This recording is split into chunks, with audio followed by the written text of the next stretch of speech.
perkenalkan, saya Fili Soyawan. Saat ini saya akan menjelaskan mengenai Strategic Capacity Planning for Product and Service pada chapter 5 di buku Operation Management.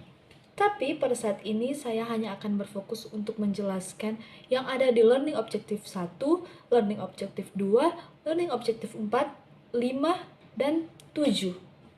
Strategic Capacity Planning for Products and Services. Operations Management, LO 5.SLED. Pentingnya perencanaan kapasitas strategis. Perencanaan kapasitas memiliki peran strategis dalam operasi bisnis karena berpengaruh terhadap biaya operasional.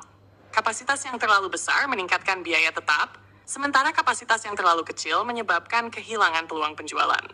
Pendapatan dan fleksibilitas. Kapasitas yang tepat memungkinkan bisnis memenuhi permintaan pelanggan dengan efisien.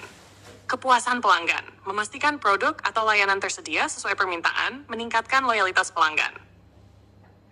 LO 5.2, definisi dan pengukuran kapasitas. Kapasitas dapat diukur dengan beberapa cara. Kapasitas desain, output maksimum berdasarkan spesifikasi sistem. Kapasitas efektif, output maksimum setelah mempertimbangkan kendala operasional seperti pemeliharaan dan jam kerja.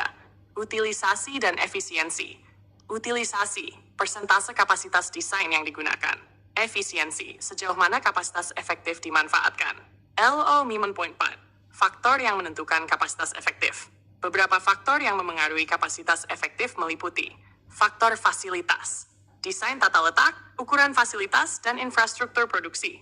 Faktor operasi, kualitas tenaga kerja, efisiensi mesin, dan ketersediaan bahan baku.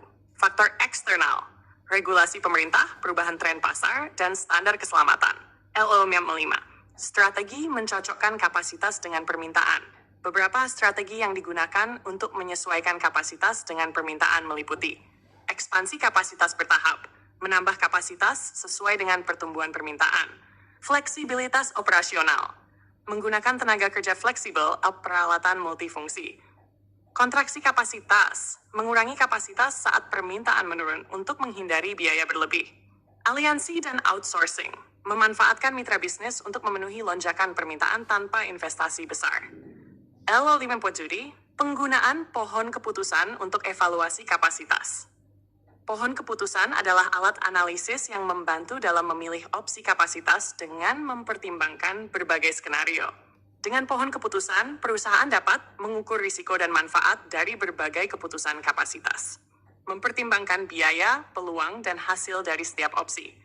Mengambil keputusan yang lebih terinformasi berdasarkan probabilitas hasil yang diharapkan. Kesimpulan, perencanaan kapasitas strategis memastikan bahwa perusahaan memiliki kapasitas yang optimal untuk memenuhi permintaan dengan efisien. Pemahaman terhadap faktor yang memengaruhi kapasitas, serta penerapan strategi yang tepat sangat penting bagi keberlanjutan bisnis.